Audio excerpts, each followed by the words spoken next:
the Baen Free Radio Hour.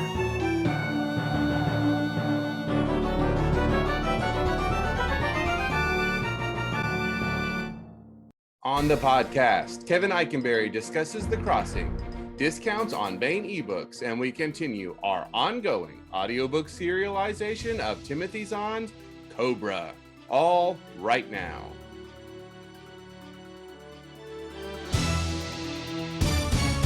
Welcome to the Baen Free Radio Hour. It's a pleasure to have you along. I am Baen Associate Editor and your podcast host, David Afsharirad. This week, Griffin Barber sits down with Kevin Ikenberry to discuss the time travel novel, The Crossing. This is Ikenberry's Baen Books debut, and we are excited to have him become a part of the Baen Books family. The Crossing is part of Eric Flint's A Seedy Shards universe and was one of the last books that Eric had a hand in developing before he passed away. We'll bring you that discussion in just a moment, but first, the news.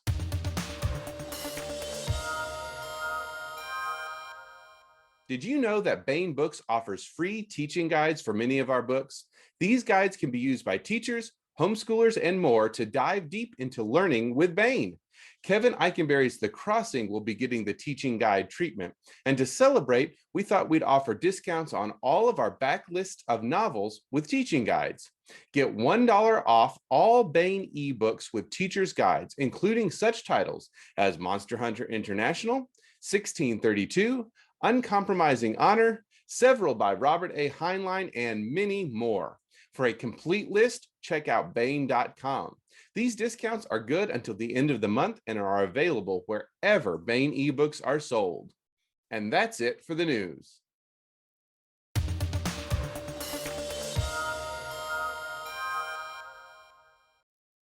Hi there, I'm Griffin Barber, your host for today's edition of the Baen Free Radio Hour.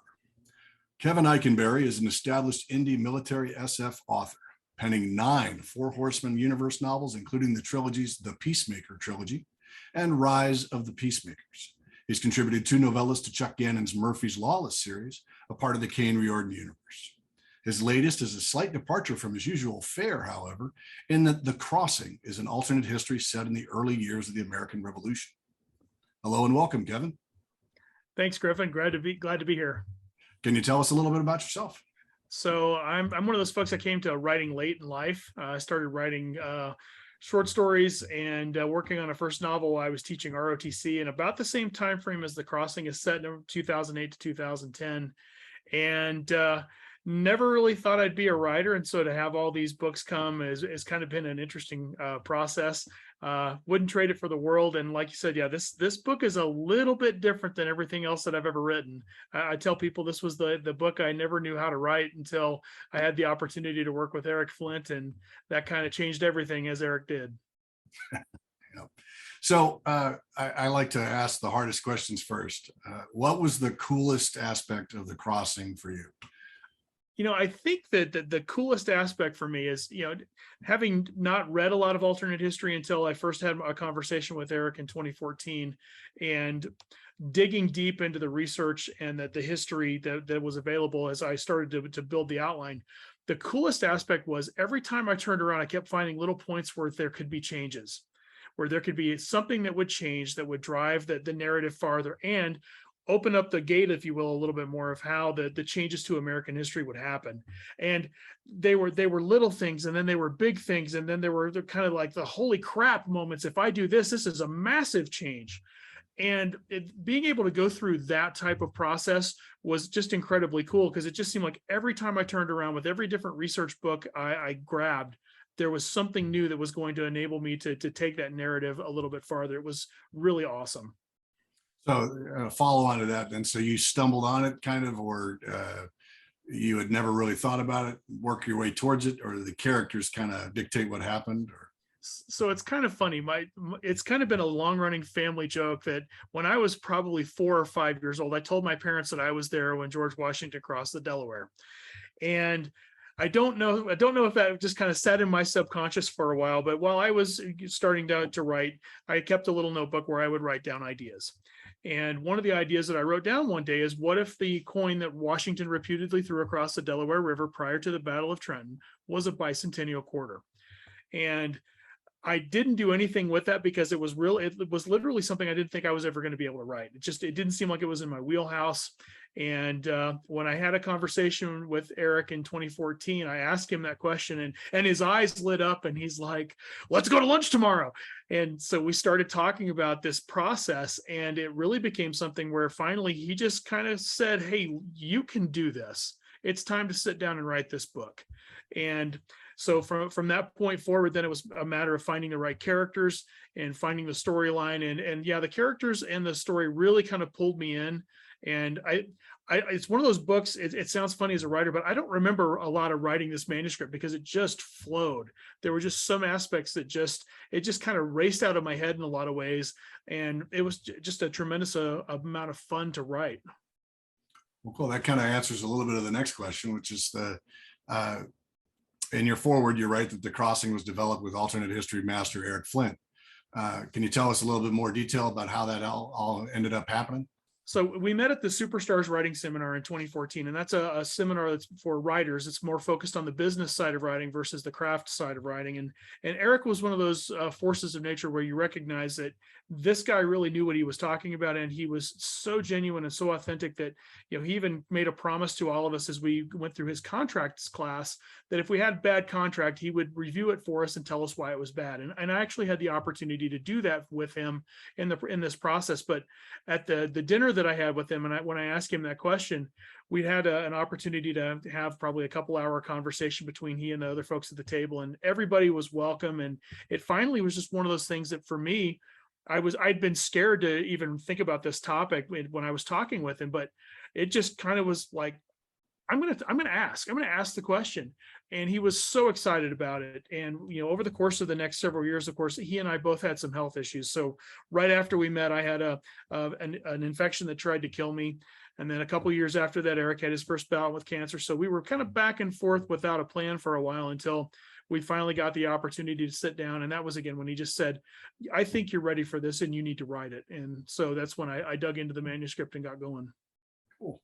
So, shifting gears a little bit, which of the characters of the crossing surprised you? In a way, they all kind of did. You know, it was something where I started the book. The book starts with a particular training exercise, and I won't spoil it, but that's something that happened to me when I was a very young cadet. And being able to take that kind of experience and you start writing from that authenticity piece of, this is an experience that happened to me. And then you take that and you apply it to a cadet who's a fictional creation. And then you start smattering through different things in their squad as far as the folks that they're working with and their own qualities and such.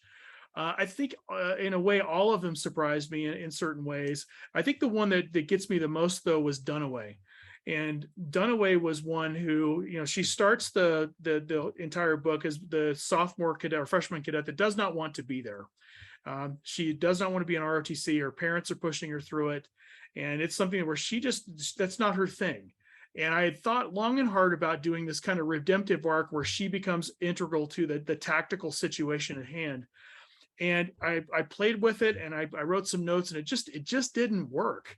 And so I decided that I was going to just go ahead and keep writing the manuscript and see what develops, because even though I like to plot things out, sometimes characters have a way of doing things differently. And in this particular case, it kind of came to me in a rush what I could do with her. And it was just one of those where it was like, that makes a lot of sense. And I really like what I can do with it if I can pull it off. And I think I did. It was a lot of fun to write her, and being able to set her up for potentially for more things in the future is pretty awesome. Yeah, no, it is pretty cool the way it pulls out, and without trying to spoil anything for everybody. I thought that was interesting, especially in that she figures in the ending pretty intensely. So very neat there. Job well done. Thank you. And so that particular character was just kind of the cast that you were looking at, or was it somebody you like, I got to have this person in there? So it was something that I wanted to have, because when I was teaching ROTC, we had several kids like this who would either come into ROTC to explore it, because the thing with Reserve Officers Training Corps is you could take the first 2 years of the program without any type of commitment. So you could come in and learn about the program, learn about, in my particular case, the Army, and just kind of figure out if it was something that you wanted to do or not. Now, we had kids that were on scholarship that knew that they were going to go into the Army and whatnot, but we had a lot of folks that were just trying to figure it out. And I know you're going to ask me a little bit later on. I'll kind of steal it now, but all of the cadets are amalgamations of actual cadets and soldiers I knew over the course of my 24-year career. And so it was fun to be able to put them together. So there's a little bit of real cadets in the character of Dunaway and everybody else. And that was, again, so much fun to write because we saw the entire gamut of personality and drive and heart and perseverance in the cadets that we taught. So the crossing naturally deals with historic figures of the Revolutionary War. Was there any trepidation in writing these characters into the crossing, or was it like pure fun? There's a moment of terror. You know, I think the first time I got to a scene where I was going to write George Washington, it was, you know, there's that moment where you're kind of convincing yourself at the keyboard of, I'm really about to do this. And you kind of just, you have to persevere a little bit, and you have to kind of muddle through it first. But it got to the point where it was absolute pure fun. And the scene where Washington throws the coin is my favorite scene that I wrote of all historical figures. I giggled like a little kid as I wrote that scene, because it was so much fun to take that and interject just a little bit of humor into what was probably a very serious time, but something that was completely in the character that I was developing with Washington and with General Nathaniel Greene. That was so much fun. And something that had been with you for so long. Yeah. And the incipient idea to be able to like execute on that idea that you'd had for so long. Exactly. Yeah, that moment of execution was just a tremendous amount of fun. It was, I just, like I said, I just sat there giggling as I wrote it. It was great. Cool. So there are other historical figures, and one of the ones that I'm wondering about for future books, I'm hoping I'm going to see Wilhelm von Steuben. Yes. The father of the U.S. Army. I think that would be fascinating. You know, I've been looking at, so, you know, in the course of going through this, I've been given the green light to start looking at sequel plan and whatnot. And it's von Steuben and Lafayette certainly will play a role as they arrived to meet with Washington in 1777, which is where the book that I want to do next will go. Right. And I think that plays a huge role. I think there's other things that can play across both the British Army and across particularly the Army of the North on the United States side, or the continental side. So a lot of fun to be had there if I can get to that point, and delving into those historical figures I look forward to. Yeah. I mean, that camp, that year in camp, which may or may not really happen the way it happened, we'll leave that for spoilers, but very fascinating stuff. It certainly will be the clarion call to everybody that, hey, not only are we accepting applications, but we know what we're doing. Exactly. So very cool. So I really like the cadets, and one in particular, Koch in my case. Without getting too deep into spoiler land, what inspired that particular guy? So I had a couple of folks that I've known over my career, both one NCO, non-commissioned officer, and one of the cadets, who were really big into bodybuilding, and they're just massive guys. And both of them were extremely quiet and extremely shy until you got to know them. And as I was writing up the characters, I decided that I wanted to use that body type and that, you know, sort of quiet hero type if I could. And so I just kind of smushed the two of them together and tried to figure out what his role would be. And for him to be the quiet, not necessarily take charge person, to be able to jump in and do the things that he does because of his heart and how he views his peers was really cool to be able to do, and kind of unpeel that onion a little bit and really get into that psyche. It was fun. Cool. So in a similar vein, which character from the crossing would you want to avoid like the plague, and why? You know, it's easy to say the antagonist, or the primary antagonist, being the captain of the Dragoons, Sutton, because he is also an amalgamation of a lot of people that I've known over the course of my life. And those are not the folks that you want to hang around with. Right. So that's the easy button answer. Because that's what you want to do with an antagonist. You know, the antagonist is always the hero of their own story. So they think they're doing everything great and wonderful, and really they're in complete opposition to what your protagonist is wanting to do. I think if I widened it out a little bit on the enemy side, Lord General Cornwallis was an interesting character historically. And a lot of Americans don't know that he did an awful lot more after actually surrendering at Yorktown in 1781 for the British Army, particularly in India. He had a long and very storied career, but he was also one of those folks that the way that he looked at warfare, he wasn't a very nice guy. No. And so he would be a guy that I would definitely want to stay away from in the course of this story. Yeah. Well, and then for me, one of it always is fascinating to watch the affected people at a distance, Yeah. so long as you're not opposite them. But Absolutely. the ineffective people, such as the commander of the Hessians in the theater, he's the one I would. This guy just.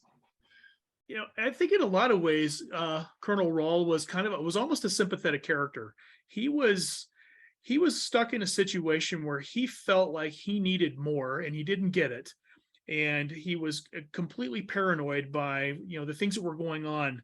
And especially in northern New Jersey after basically after like September, October timeframe, they were harassed constantly. Yeah. And he constantly had his men drilling and on alerts. And I think that he was rendered ineffective by his own anxiety in a lot of ways. So like I said, I kind of feel like he's a little bit of a sympathetic character, but in the end, he I was just not imagine able the to smell. Oh, For some reason, I just imagine him not having a pleasant smell, like some serious body odor going. I just think that there would be a whole lot about him and his inner staff that I like, that they were trying to keep the conflict at arm's length and basically telling themselves that things weren't going to happen when they could see and they could sense that things were going to be different. And that effect was trickling down to their men. It was an interesting situation with them. Well, and also that by design, as Washington kept, poking at them to make sure that they were on edge the entire time.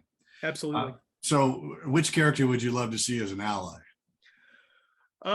So that was kind of fun to be able to delve into a little bit more, especially like you said, writing the historic figures.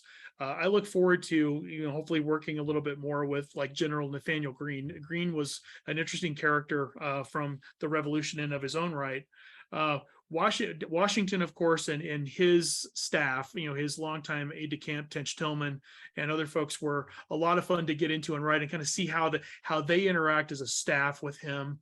From the rest of the ally perspective, there's the gunsmith that's in the story, Daniels. He and his daughter really are kind of representative of the entire colony, if you will. And how the cadets are able to make allies out of them, I think is going to be something that will continue to roll forward. And the different things that the cadets are going to be able to bring to 18th century America is going to be very interesting, because they have that ability to persuade just by their presence, but then they also show that they are doing things that nobody thought they could do. Right. So the events of the crossing depend heavily on the geography of the area. I had the sense you had walked the battlefields. If that's true, are there any recommendations for American Revolution sites to visit? So I actually have not walked the battlefield at Trenton. I've done some stuff in the Northeast, particularly around the Boston area with Bunker Hill and Breeds Hill and whatnot. I haven't had the chance to walk around where Trenton actually took place. The best part that you have with delving into alternate history is getting into research. And you can really, if you dig deep enough, find a whole lot of stuff. I mean, not just from the National Park Service and the different battlefield commission sites, whatnot, but there's been a couple of books. Obviously, if you're familiar, 1776 by McCullough a few years ago. It's a really good book about that entire year and the work up to Trenton and the immediate aftermath. There's another one called Washington's Crossing by David Hackett Fisher, which is tremendous.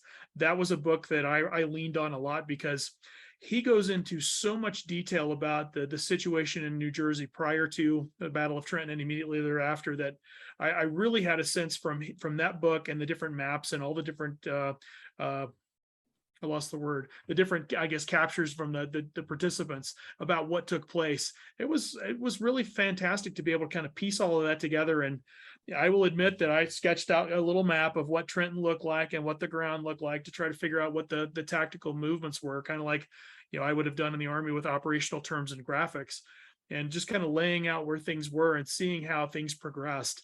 And that really enabled me to bring a little bit of authenticity to it, but without actually having walked that space. Now, do I want to walk future spaces? Absolutely. Talking about doing a future book about 1777, I want to go to Saratoga. I want to walk that ground, because there's a lot of things that could have, talking about changes, there's a lot of things that could have changed at Saratoga that would have had a major effect on how things played out in the American Revolution.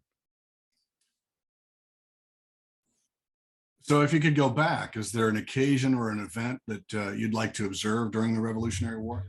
I think Trenton's the obvious answer, right? You'd want to see that. I think there's, from my perspective, there's a couple of things I'd love to be able to see, like Lexington and Concord, for example, being able to be there at the very beginning, seeing the envelopment of the British forces at the Yorktown in 1781 and the eventual surrender. I think between those two, there's a myriad of different things that you're familiar with, or they're things that you that you would want to experience.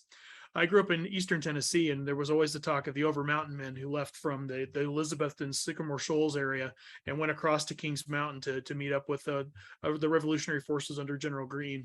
Seeing something like that would also be pretty cool too. So I think that there's those watershed moments that you want to have the opportunity to see. But I think that if there were one thing that I could call it back to, I would just love to be a fly on the wall in Washington's headquarters and just see, as an officer, I spent a lot of time on staff, and being able to see how the staff work, used to be done would be really, I think, phenomenal to just kind of watch how not necessarily just the leadership took place, but also how the tactics were developed and how they solved the terrible problem of poor logistics in that time frame would be really interesting to see, at least from my perspective. Well, and communication too. I mean, that Yeah, boggles my mind, the amount of time it would take for you to get the message to them. And if the circumstances had changed, for me, it's like, dancing in the dark with multiple partners.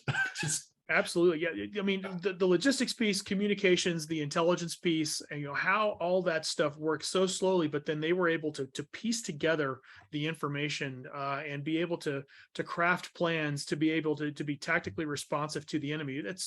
I can't even fathom it. And, we're used to it being, listed from my experience in the Army, we've operated at the speed of light. I have radios, I have data that's transmitted to me, I have all this information that's literally at my fingertips, and they didn't have that. Right. They had their eyes and their ears and occasionally the operatives and spies that they might have out there, but what was the reliability factor of that? I'm sure it was fairly low, but yet they were still able to take all that information, synthesize it, and create a plan. It's just amazing. Well, and then to know your subordinates, to know them so well that they, if I need somebody to arrive to the rescue, I want X, Y, and Z there doing that. Absolutely. To kind of realize that based on the information that they're getting, I'm going to suspect that this is what they'll do, and here's how we'll coordinate with them. Just exactly. Blew my mind, and not just Washington, but all the generals of the era, Cornwallis, and even up until the field radios were invented. Mm-hmm. Just is shocking to me how commanding people could be, and be able to actually be responsive to changing circumstances on the ground, as much as a mile away, and so many hundreds or thousands of men involved is really impressive to me. So the crossing deals with a lot of concerns over loss of a certain technology. We don't want to get into too many spoilers, but was this event baked into the idea when it came to you, or something that grew out of your work with the story? A little bit of both. It's a matter of with the cadets suddenly appearing back in time, that they would recognize where they are and what's going on, and the temptation would be there just to run and find a quiet space and just live out the rest of their lives. And being able to provide that moment where they've lost something and they have to recover it, because they've been trained and it's been drilled into their heads that you cannot lose this. This is one of the most vital pieces of equipment that you must have, and losing it or misplacing it is a major thing. And so they've been told this. They realize it's a big deal, and they recognize that not only can they not recover it, but the only chance they have to potentially do anything to combat its loss is to report to Washington and face those ramifications head on. And I think it's kind of a maturation, if you will, for the cadets to recognize, oh God, we've lost this thing, and this is really bad, and it's not just our cadre that are going to be really mad at us. we now could affect the outcome of the American Revolution based off of what's been lost. So they feel like they have to go and recover it. And that really drives that narrative forward and makes them have to report in, essentially. Right. And so it was kind of interesting to me. I mean, obviously, the soldiers shouldn't lose their equipment ever. Otherwise, they'll face discipline and that kind of thing. But it seems the protection of technology as a general kind of field is something soldiers and airmen shot down in enemy territory would be concerned with much more than a cadet or the infantryman in a standard straight leg formation kind of thing. Right. Was this an outgrowth of your background in the U.S. Army, or something that came to you with an alternate history time travel of the genre? So it's a little bit of both. I had an experience as a cadet where we were at it was called advanced camp at the time. And it was where all the junior cadets in the country went to a couple different locations, and you proceed through a 6-week course, and you're rated from 1 to N. And that's how you get your assignments in the Army. And in the course of doing the 6 weeks, you're in opportunities for daily leadership positions. And I think I was the platoon leader for that particular day. And the platoon was in formation, and my platoon leader, or my platoon sergeant, and I had our gear next to a tree. And we had gone over, and I literally was taking off my rucksack. So I put my rifle against the tree, and I set down my rucksack, and I reached to pull up my rifle, and there was a cadre member there from a different school. I don't remember where he was from. And he grabbed my rucksack and my rifle and said, "What are you doing?" And I'm like, "I'm dropping my gear because we're going into the training site." And he berates me for like 15 minutes about, "You can't leave your gear. You can't leave it sitting like this." And I'm thinking, I'm looking around like, we're not in an unsecure area. I don't understand what the problem is. Everybody here can see the fact that you're basically now just screwing with me because you grabbed my gear because I set it by the tree. And like I said, as far as the loss of equipment, that's something that as a cadet, there's people that are always on you about that, because you don't want to lose things. You don't want to hold up training. You don't want to be the guy that loses a rifle on a training range, and everybody has to then line up in a ripple line, single file and line abreast and walk through and try to find the stuff. You don't want to do that.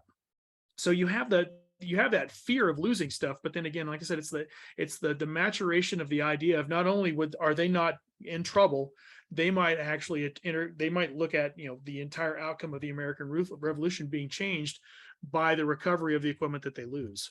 Right. No, it was an excellent MacGuffin, as they say.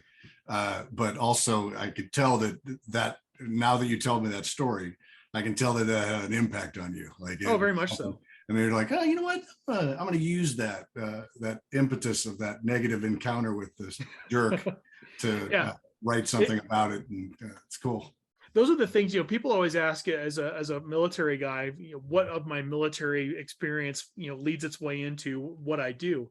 And in some cases, it's those little things, the little interactions you had with people, either positive or negative, that are the lasting things, at least for me, are things that I can pull up and use in a certain way. And in this particular case, I was totally channeling that moment, because I still to this day, I mean, I'd like to run up against that sergeant again and be like, "Dude, what was your deal?" I still don't get it to this day. So. Just because he could. Yeah, most likely. Just because they could. Yep. Most likely. All right. Well, so kind of the penultimate question here on the Baen Free Radio Hour: what, aside from its considerable entertainment value, do you hope readers will carry with them after reading The Crossing?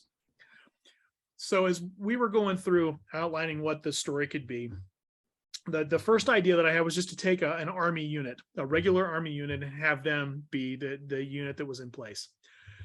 And I started thinking about that, thought that would be fun, but it would be a little bit different being able to bring in cadets. Because, if you're a young officer in the Army, you're a second lieutenant, you're the butt of everybody's joke. You're always going to get lost or lose your equipment or whatever else. And cadets are sometimes worse in that chain, in that pecking order, right? And you have the opportunity to, at least for me, it was the idea of when I was training cadets in ROTC, I had some phenomenal young men and women that I worked with, and most of them are senior captains or majors now, and they're doing great stuff. They're kicking ass, taking names, and I wanted to kind of tell a story thinking about them of, okay, some of these kids were really smart and really good. What would their reaction be to something like this? Right.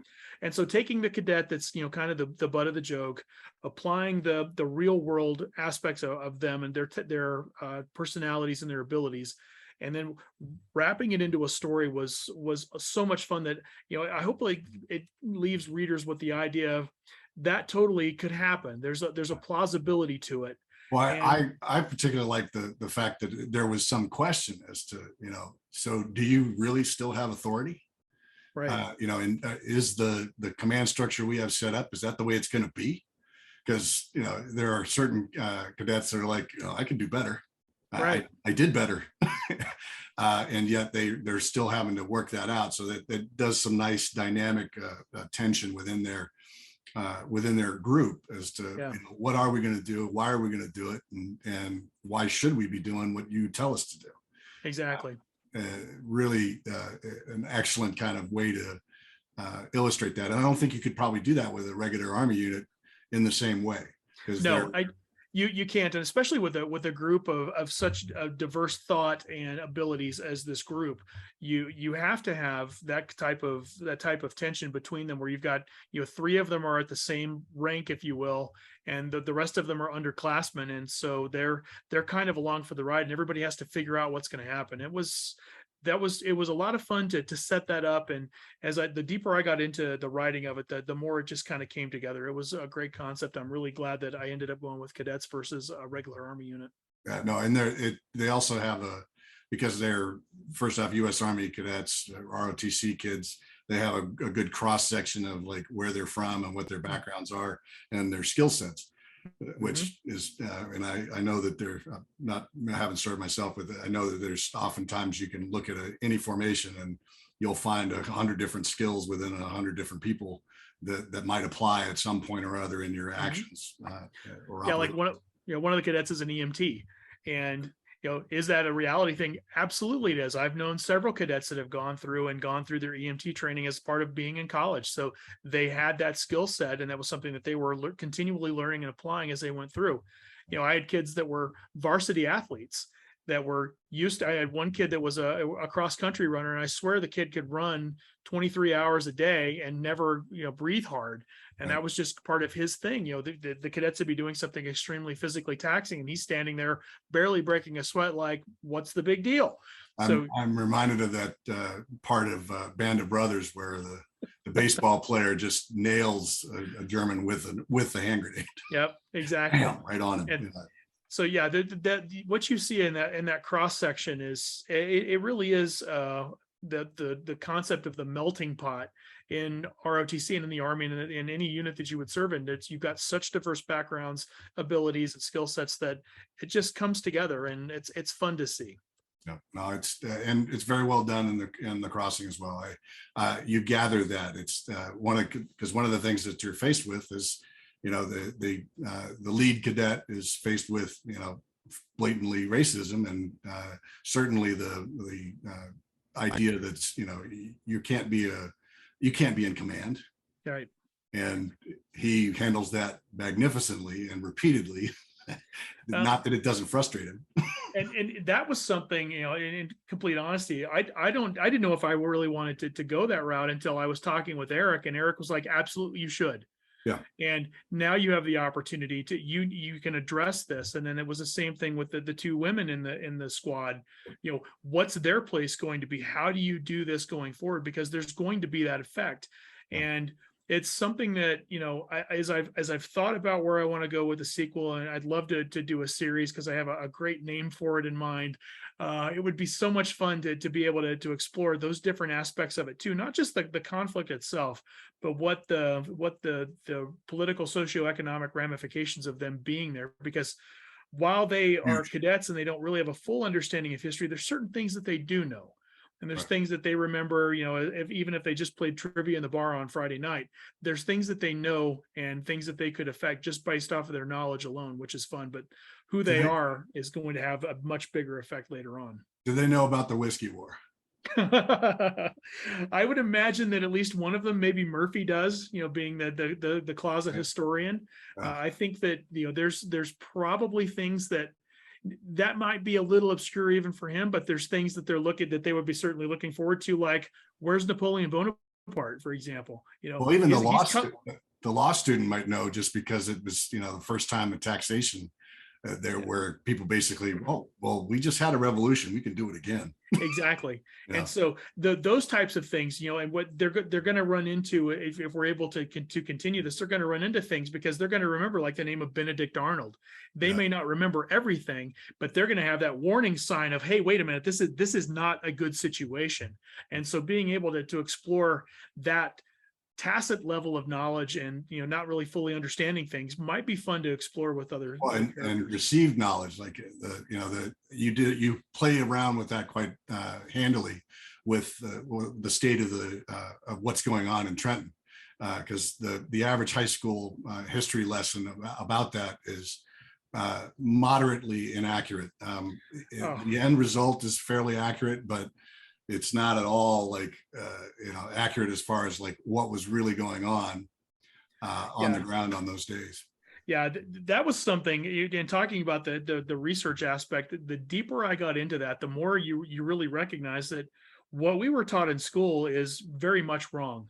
Yeah. The Hessians were not drunk. They were not just partying their asses off, or at least that division of them wasn't. No, they were exhausted. They were in a bad situation. Again, like we talked about earlier, the leadership aspect was lacking. Right. And it just happened that all that came about right about the same time as the nor'easter that hits. And in that storm, with everything going on, the Hessians basically said, we're going in. Yeah. We're going to go in and stay warm. And that alone, that piece of the Battle of Trenton was enough to turn the tide for Washington and the Continentals. They lost no one in Trenton. They had 2 major injuries, but lost no one actually in Trenton. They lost 2 on the march, but nothing in the battle itself, which is phenomenal when you think about it. Just moving those guns, moving the artillery is a phenomenal activity to, from boats, off the boats, onto the boats, into action, all that, to only lose 2 folks on the march over there, especially given that they didn't necessarily have footwear at all, let alone reasonable footwear for the conditions. Yeah, and it was not an easy move. When they got the guns across, it was not an easy move. There was one area in particular that they struggled to get those guns through. And once they did, they were able to obviously bring them to bear on Trenton. But for a while, that delayed the march because they ran into mud. And they ran into a very serious area of terrain, and where you went from low to high ground, and they really struggled for a while. It's really well done. I enjoyed the book thoroughly. The Crossing by Kevin Ikenberry. We got our last question here would be what conventions can your fans hope to catch up with you in the coming year? And what other work do you have in the pipeline for your fans to read? So for the rest of the year, I've only got a couple of events. I'm going to be at Dragon Con here in a little bit more than a month down in Atlanta, Georgia. I'm going to do the Chris Kennedy Publishing Factory Con, which is kind of not necessarily a real con, but it's kind of like a little vacation event where we take over a campground in Coinjock, North Carolina, for a weekend with readers and fans. And then I'm going to be one of the keynote speakers at 20 Books to 50K conference in Vegas. They've asked me to come teach with some of the courses I've taught before, so I'm going to be one of their featured speakers, which is going to be a lot of fun. As for other work, I'm working right now on a 2-book kind of duology in the Four Horsemen universe that actually will complete the major storyline that I've been responsible for the last 4 years. So I'm working on that with my friend Jason Cordova. And once we turn those 2 in, then I'm hoping to catch up with the Murphy's Lawless universe and write a new book, which, would actually be a novel. Following my characters Bo and Eliza as they undertake a key mission on the planet, which will be a lot of fun to write. And then beyond that, want to be looking hopefully at, again, a sequel for The Crossing, and then have a couple of other projects in the works that that the writing calendar's full, and as long as I can keep moving forward, it'll be a good thing. Cool. Any short stories coming from you? I've got a short story that's going to be coming up in the next Weird World War anthology from Sean Patrick Hazlitt. That's focused on China. I've got a story about a downed aviator who runs into a mermaid. That's kind of fun. I've got a story into David Boop on submission for his next Weird Western anthology that follows my Peacemaker from the Four Horsemen universe, which is kind of fun to be able to do that. Very cool. Got another short story out there in a universe I can't talk about yet, because that would be really pretty awesome if I can get that one approved. So at least a couple more short stories coming, and there's always things that end up popping up on the calendar that you say, yeah, I'll do that. So I'm sure I'll have at least a couple more. Well, it's been great talking to you about The Crossing, Kevin Ikenberry. Once again, appreciate you coming on the show today. Thanks again, Griffin. Glad to be here. This has been the Baen Free Radio Hour with your host, Griffin Barber.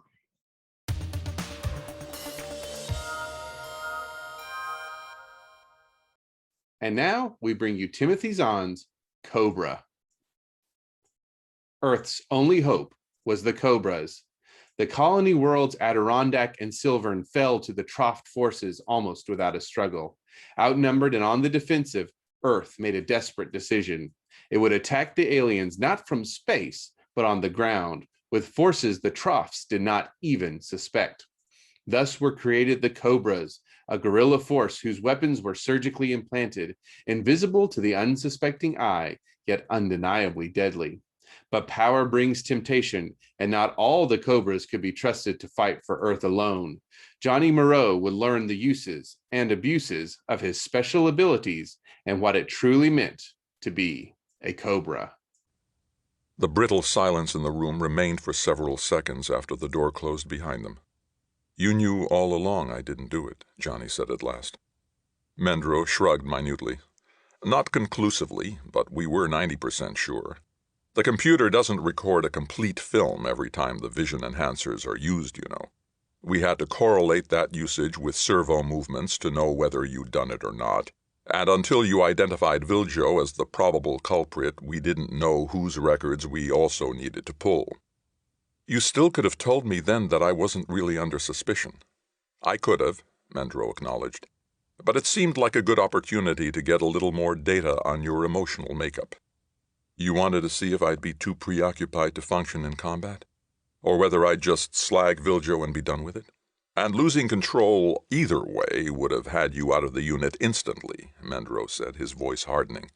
"And before you complain about being unfairly singled out, remember that we're preparing you for war here, not playing some game with fixed rules.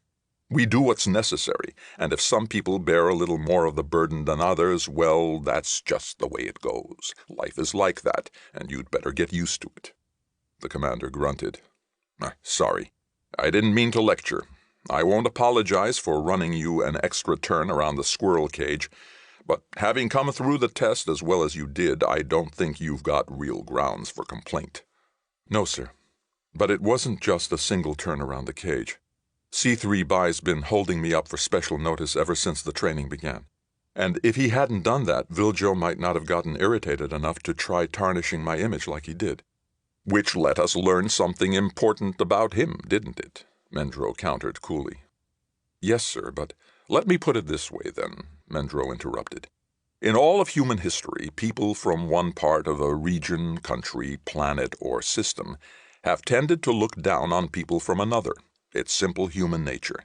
In today's dominion of man, this manifests itself as a faintly condescending attitude toward the frontier planets. Worlds like Horizon, Rajput, even Zimbabwe, and Adirondack.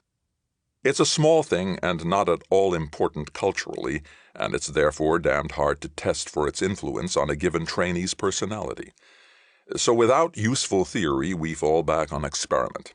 We raise someone from one of those worlds as the shining example of what a good Cobra should be, and then watch to see who can't stand that. Viljo obviously couldn't, and neither, I'm sorry to say, could some of the others." "I see. A week ago, Johnny thought he'd probably have been angry to learn he'd been used like that. But now, he had passed his test, and would be remaining a Cobra. They hadn't, and would be becoming... what? What's going to happen to them? I remember you saying that some of our equipment wouldn't be removable. Will you have to kill them?" Mendro smiled faintly, bitterly, and shook his head. "No. The equipment isn't removable, but at this stage it can be rendered essentially useless." There was something like pain in the other's eyes, Johnny noticed suddenly. How many times, he wondered, and for how many large or small reasons, had the commander had to tell one of his carefully chosen trainees that the suffering and sacrifice was all going to be for nothing? The nanocomputer they'll be fitted with will be a pale imitation of the one you'll be receiving soon. It'll disconnect the power pack from all remaining weapons and put a moderate upper limit on servo power. To all intents and purposes, they'll leave Asgard as nothing more than normal men with unbreakable bones. And some bitter memories. Mendro gave him a long, steady look. We all have those, Moreau. Memories are what ultimately spell the difference between a trainee and a soldier. When you've got memories of things that haven't worked, of things you could have done better or differently or not done at all, when you've got all that behind your eyes but can still do what has to be done, then you'll be a soldier.